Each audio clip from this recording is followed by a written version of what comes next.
Vamos falar um pouco sobre a relação dos jovens, das crianças, dos limites e a lei na vida contemporânea.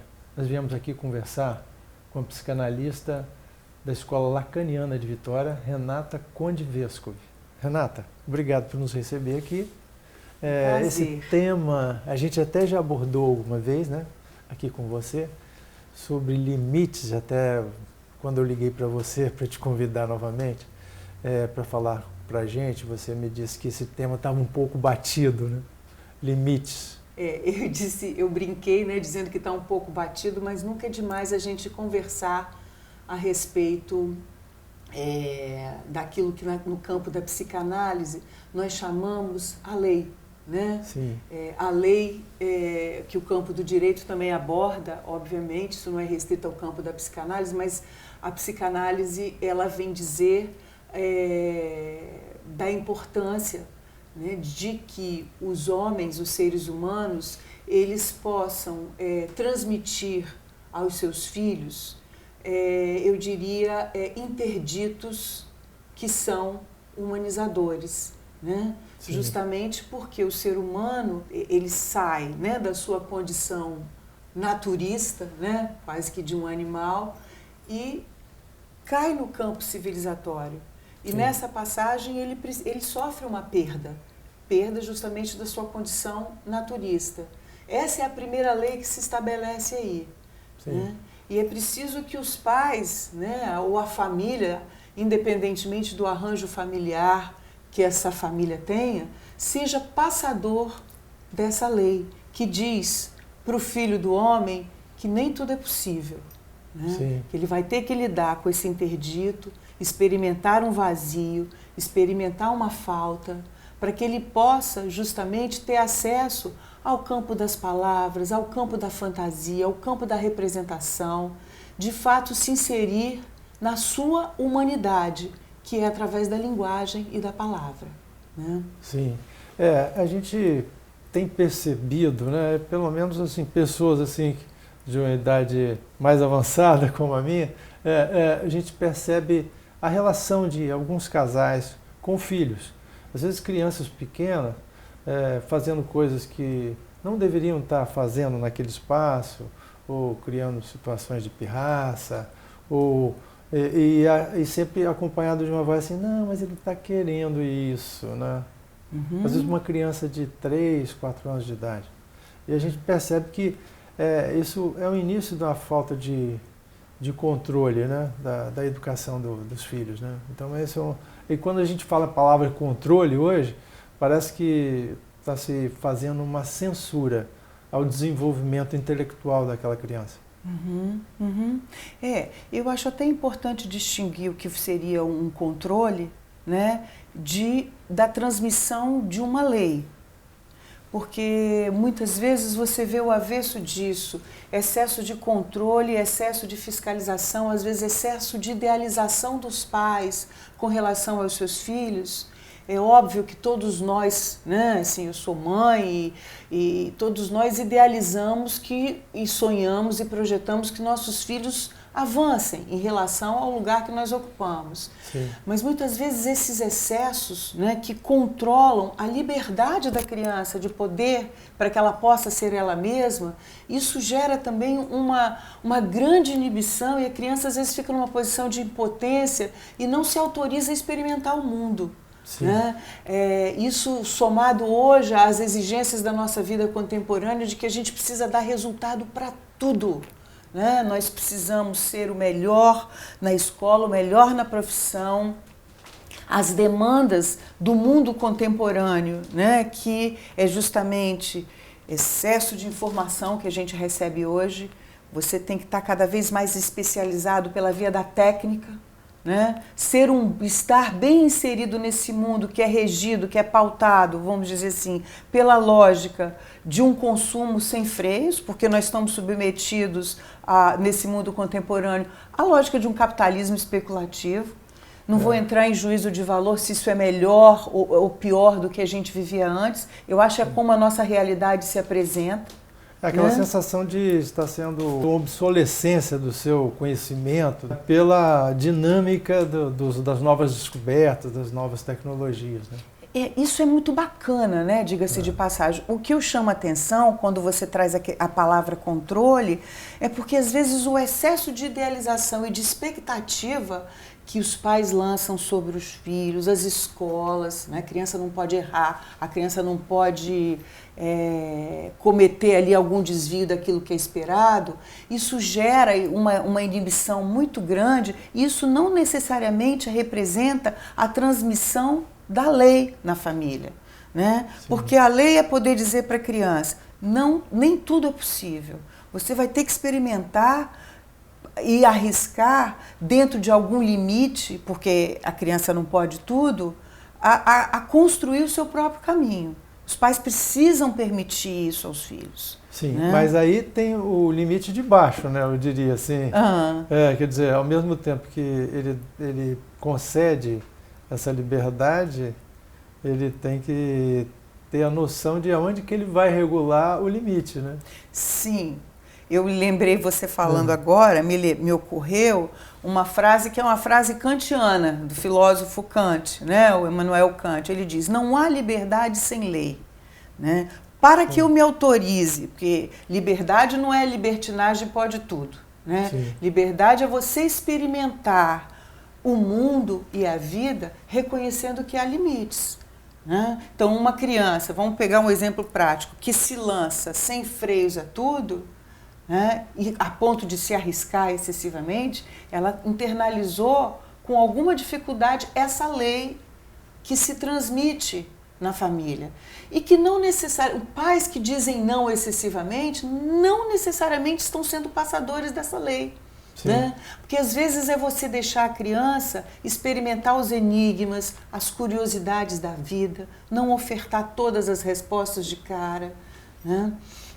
Quando você me chamou a falar sobre esse tema, eu me lembrei de um tema que eu acho que é muito caro, né, a transmissão nas famílias, que se chama, e que é fundamental para o ser humano, que é a memória. Né? Você vai falar assim, o que a memória tem a ver com a questão da lei? De antemão eu podia dizer que a memória, ela nos traz identidade. Né? E a memória se constitui para todos nós nessa experiência com as narrativas, com contar histórias que começam dentro das famílias, independentemente do arranjo familiar que ela tiver. Né? Você poder contar narrativas e histórias que às vezes vêm de outras gerações e que nessas histórias que são transmitidas de familiares, de ancestrais, você transmite, sobretudo, enigmas. Né? Então, a memória aí, ela é tecida do quê? Dos relatos que você recebe, que vêm dos seus pais, vêm dos seus avós, mas ela é formada também, sobretudo, das lacunas, daquilo que não pôde ser dito. Nesses buracos, nesses não ditos, nesses silêncios, nesses desvios de voz, nesses murmúrios, a criança... Você passa um conhecimento, né? Você passa um saber que você não sabe que sabe. Você passa nas entrelinhas do afeto. E isso é muito rico por humano. É aí que ele vai construir as suas memórias, as suas narrativas, vai ser passador para os que virão dessas histórias. A tradição familiar, inclusive, né? Mas é a tradição desprovida, às vezes, de valores muito arraigados de um modelo patriarcal. Não é disso que eu estou falando. São narrativas, né? Quando eu falo disso, eu me lembro de um exemplo que está na obra de um pensador muito importante do século passado, Walter Benjamin. Né? Ele é um filósofo, é um estudioso da linguagem, um escritor, ele foi um leitor muito cuidadoso e atento à obra do Freud, do pai da psicanálise.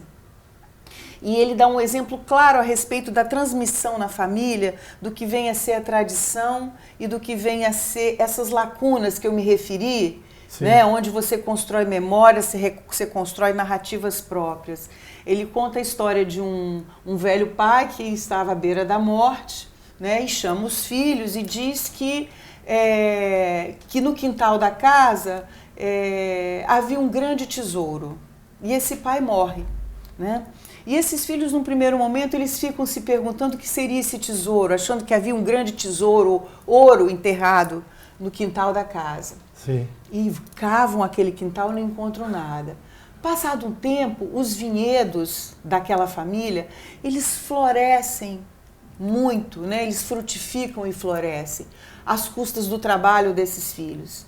Então, a mensagem ou a moral da história dessa história, né, dessa fábula, é justamente que o pai deixou para esses filhos uma herança que não era o dinheiro, né, era o trabalho, era a tradição, era o modo de trabalhar com a terra e, sobretudo, um enigma, que aqueles filhos foram passadores dessas tradições, aprenderam com isso e levam isso adiante. Então, novamente, o que eu quero marcar com isso é a transmissão de narrativas, de enigmas. E por que isso é muito importante? Hoje eu recebo, às vezes, no consultório, jovens adolescentes que são experts em lidar com as tecnologias. Nossos filhos testemunham isso a todo momento. Mas você pergunta a eles assim, me conta um pouco a respeito da história da sua família, do seu avô. Você sabe o que seu avô fazia, o que ele trabalhava? Não, não sei. Uma narrativa empobrecida. Isso não significa dizer que eles não sejam inteligentes, que eles não sejam hábeis, mas às vezes lhes falta aquela maturidade, ou melhor dizendo, aquele jogo de cintura para lidar com o enfrentamento da vida. Né? Justamente porque essa palavra está muito silenciada, sobretudo na vida privada. Né? Isso a gente pode dizer, assim, justificar isso por várias vias. Os pais trabalham muito, estão ausentes de casa, precisam trabalhar, são absolutamente exigidos por uma demanda de darem o melhor a seus filhos. Isso está muito ligado a você poder prover bens materiais aos seus filhos. O homem, ele precisa de outra coisa, ele precisa dessa palavra, ele precisa desse enigma. Né? Sim. É óbvio que a gente não pode esquecer que o mundo hoje se apresenta, é assim que ele se apresenta, muito mais pautado por aquilo que a gente costuma dizer pela razão instrumental. Você precisa estar instrumentalizado de técnica, né? E responder pelo viés da técnica, pela especialização cada vez maior, né? As demandas que lhes são exigidas, sem pensar, sem respirar sequer. A resposta é instantânea. Né? Então, você lida hoje cada vez menos, e os jovens lidam cada vez menos, com os fracassos. Né? Se a gente pensar que o erro é o princípio do acerto, a gente precisa errar. Né? Na história familiar também tem isso, né? Claro. Tem acertos, tem erros, tem a evolução disso. Né? Inclusive, para se construir um presente e um futuro melhor para aquele jovem. Né? Claro. Sobretudo porque em psicanálise a gente costuma dizer e testemunhar, né, pela clínica, pelo aquilo que a gente recolhe dos nossos pacientes, que a vida privada, aquilo que se transmite no privado da vida familiar, é o que vai fundar o espaço público.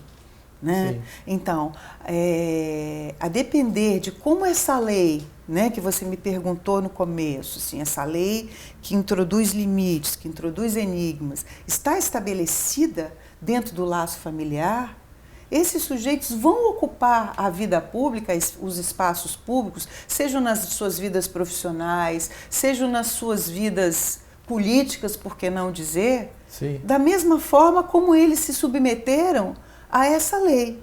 Né? Então, crianças extremamente caprichosas ou extremamente tiranas na sua relação com o outro vão estabelecer laços no espaço público, serão sujeitos que vão lidar no espaço público de uma forma, na relação com o outro, de uma forma extremamente tirana, autoritária. Sim. Totalitarista no sentido, porque se a gente entende que na vida privada essa lei transmite entre eu e o outro, entre uma criança e aquele que ocupa a função de pai, um intervalo, uma iância, eu estou no meu lugar, você está no seu, existe um terceiro aí que vai mediar essa relação. Então, você sai na vida privada, você já está experimentando uma relação que não é totalitarista. Totalitarista é você fazer fusão, não tem diferença entre o que sou eu e o que é o outro. Né? Então, se você vive isso na vida privada, isso vai repercutir na esfera pública. Né? E como é que a gente tem ocupado hoje os espaços públicos? Né? A gente podia falar sobre isso no próximo bloco. Nós vamos ter um rápido intervalo, voltamos com a entrevista com a Renata Vescovi. Voltamos ao segundo bloco da nossa entrevista com a psicanalista da Escola Lacaniana de Vitória, Renata Conde Vescovi, falando um pouco sobre limites, leis para as crianças e adolescentes. E no final do primeiro bloco, a gente concluiu com aquela pergunta, né? Como se pode fazer a distinção entre a vida privada e a função pública? Você introduziu uma outra pergunta muito interessante sobre essa distinção, né? Que eu posso conversar um pouco com você aqui sobre isso. Eu dizia que, assim, que a vida privada, né, funda o espaço público, né? Mas isso não significa dizer que tudo que se passa na vida privada, porque o privado ele tem que ter um certo véu, uma certa preservação do olhar público, digamos assim, possa cada vez mais devassado hoje, cada vez mais devassado, né? Assim, isso precisa ser preservado, né? Aquilo que e aí entra novamente a pergunta que você me fez ao começo, assim, a questão da lei. Sim. Existe uma lei que precisa distinguir o que é privado do público, né? E isso até assim é interessante porque na nossa história, a história da cultura brasileira, a história da civilização brasileira, nós somos regidos por duas lógicas, né, que mostram muito como que a vida privada invade a vida pública. Nós temos uma herança patrimonialista muito forte, né? Onde a gente pode muitas vezes tratar a coisa pública, eu estou me referindo até do ponto de vista da política, com os valores de uma vida privada. Então, para os meus amigos eu posso tudo, né? Os benefícios da lei, para os inimigos o rigor da lei. Então você toma o espaço público como se fosse o quintal da sua casa. Né? E isso explica um pouco essa história de corrupção no nosso país. Né? Isso fala um pouco, isso está lá em Sérgio Buarque de Holanda, em Raízes do Brasil. Né? Então, voltando à pergunta que você me fez, é preciso uma certa lei que separe o que é da ordem do privado e do público. Né? Por outro lado, as referências que você recebe na vida privada, né, elas se projetam na vida pública. Né? Os nossos filhos, eles levam para o espaço público, no convívio coletivo, na partilha da palavra no espaço público, na partilha de sua posição, aquilo que ele recebeu de herança familiar. Né? Herança no sentido mais benjaminiano, do Walter Benjamin, como eu dei o exemplo do pobre, do pai que morre e deixa para os seus filhos uma herança no quintal. Né?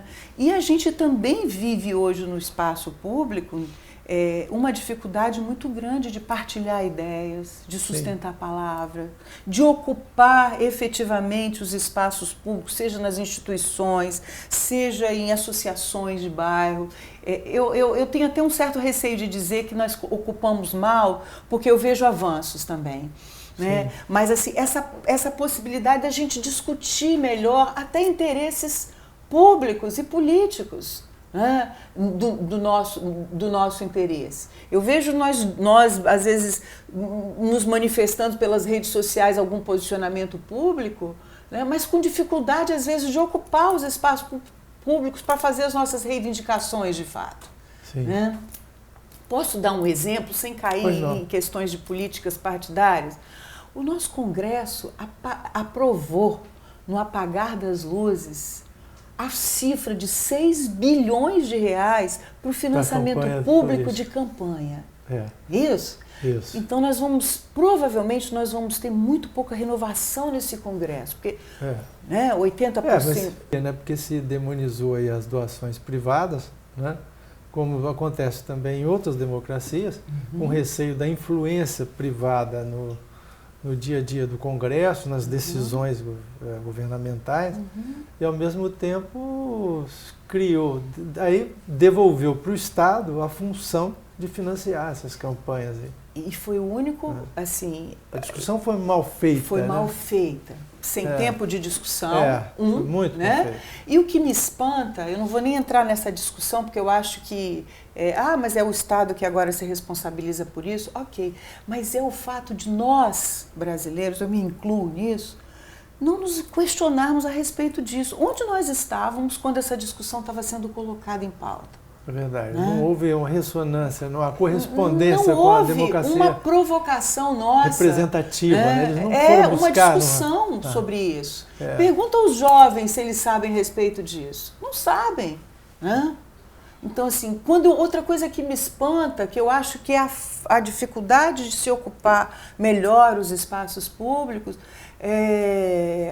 quando eu vejo certas apologias nos jovens, assim, por posicionamentos políticos mais à direita, à direita não é isso, com uma posição muito, fazendo apelo às vezes à intervenção militar nesse país. Sim. É um exemplo vivo de que nos falta memória, né? E o quanto nós, né, que mais próximo desse período da ditadura militar no país, não conseguimos passar à altura o que se passou nesse país, que foi uma barbárie, foi uma das ditaduras mais violentas da América Latina. Então, que apelo é esse à intervenção militar? Né? Sim, e a gente ainda vive aquela dicotomia, quando você mencionou a direita, entre direita e esquerda, mocinho e bandido. Exatamente, né? Bom e mal. Né? Quer dizer, o que empobrece também o debate político. Exatamente. E os novos projetos políticos que se pode tecer para um país que ainda é como se diz, um jovem, né? Em termos de cultura com essa... É muito delicado falar isso assim, a respeito exemplificar na situação do nosso país, porque nós estamos vivendo também um momento de ebulição, né, de transformação. Nós estamos num momento de muita crise, né? Assim, nem sei se crise a palavra seria essa, porque crise gera trabalho. Crise é sinônimo de trabalho. Talvez ainda um pouco melancolizados pela queda aí de um ideal de um país melhor que a gente foi vivendo. Nós estamos experimentando uma frustração, né? Coletiva. Eu vejo uma certa melancolia, né? Uma tristeza, né? Isso pode ser bom. Pode ser bom. Mas o sujeito precisa se movimentar. Né? Tentar brigar. É matéria-prima, talvez, para uma mudança. Né? Isso. Importante. Isso, mas assim, eu me ative esse exemplo da questão dessa apologia que os jovens, às vezes mais reacionários do que os próprios pais, vamos dizer assim, fazendo uma apologia à intervenção militar sem saber do que se passou nesse país. É óbvio que, né, a gente pode dizer que a nossa anistia ampla, geral e restrita, né, proposta lá no período pré-constituição de 1980, dos anos 80 e 88, ela partiu do pressuposto que nós precisávamos esquecer tudo, apagar as nossas memórias, né, anistiar também aqueles que cometeram crimes bárbaros, crimes contra os direitos humanos. Então, nossa história é muito silenciada. É um testemunho vivo de uma ausência de memória, né, no espaço público. Né? Porque o espaço público é feito para comemorar, né, relembrar juntos os nossos acontecimentos, as nossas marcas históricas. Agora, sobre essa questão da memória, inclusive você está trabalhando agora um encontro, um seminário grande sobre memória, né? Exato.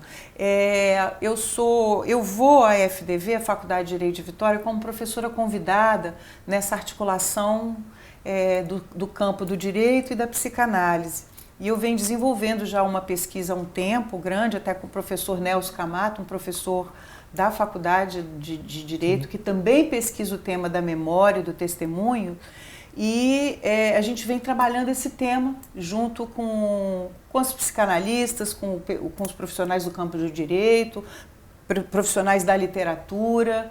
E nós vamos fazer agora em agosto, no dia 24 e 25 de agosto, lá no auditório da FDV, a 7ª jornada de Direito e Psicanálise, cujo tema vai ser justamente testemunho, memória e história, reflexões sobre política, cultura e direito em tempos de crise. Nós vamos trazer alguns profissionais muito importantes dessa área, né? Vai ser essa jornada vai ter o formato de painéis, sempre analistas, juristas, profissionais da literatura debatendo e discutindo esse tema. Né? Nós vamos discutir, refletir sobre os 30 anos da nossa Constituição. Né? Nós comemoramos 30 anos da nossa Constituição. 30 anos já. De 1968 a 2018, 50 anos da instauração do AI-5, do Ato Institucional número 5, né? Onde houve o recrudescimento da ditadura militar no país. Houve o cerceamento do debate. Né? O cerceamento dos espaços públicos. O que se passou em termos de transformação de lá para cá. A questão da cultura, que me é cara discutir isso, porque eu sou muito otimista também, eu começo a ver, eu acompanho o trabalho de alguns jovens nas comunidades, nas periferias de Vitória, e eu começo a assistir ali, pela via da arte, né, da cultura, do grafite, do próprio picho, embora o picho seja ele introduz um certo mal-estar porque polui o espaço público, né? Mas um trabalho de cultura e de luta por cidadania. Os jovens hoje, que nessa relação mais horizontal que eles ocupam, eles começam a criar alguns polos de resistência pela via da cultura, pela via do debate. Né? A cultura hip-hop é um testemunho vivo disso. Agora, as relações governamentais com essas comunidades ainda estão muito distantes, né? Porque eu acho que a gente vive ainda uma situação de subcidadania, né? Eles resistem, você vê coisas lindas acontecendo entre os jovens, né? Porque a gente só relata o pior. O aumento do tráfico, os jovens sendo cooptados pelo tráfico, mas você vê polos de resistência por essa via através da cultura. Algumas rádios comunitárias surgindo em alguns bairros ditos não nobres de Vitória, né? Ditos não nobres, porque tem muita nobreza ali, né? Em algumas comunidades o trabalho Sem dúvida. A gente tem feito alguns trabalhos em comunidades também, relatando, inclusive, a beleza que existe em cada uma dessas áreas aqui. Que aí se costuma dizer até que é periferia, mas que está dentro do tecido urbano, né? Morros, periferia que está incluída ali, exatamente. Foi bom você dizer isso, porque nós tendemos a dizer periferia e excluir, né? E o discurso estatal, às vezes, tem o predomínio de segregar a miséria para a periferia, né? Excluir. Né? Às vezes está fora do normal, né? Fora do normal. E a periferia é nossa, nos diz respeito, porque nós colocamos para fora aquilo que é nosso. Né? Isso é importante de marcar. Bem, Renata, o nosso tempo está chegando ao final. Eu queria que você falasse um pouquinho mais sobre a jornada. Só deixar esse recado aqui. Bom, essa jornada ela vai acontecer na FDV nos dias 24 e 25 de agosto de 2018. É uma jornada, como eu disse, parceria da Escola Lacaniana de Psicanálise de Vitória com a Faculdade de Direito de Vitória. As informações aos interessados pode ser através da Secretaria da Escola Lacaniana no telefone 3324-0268. Sim. Né? Tem um público-alvo? O público, quem tiver interessado na temática.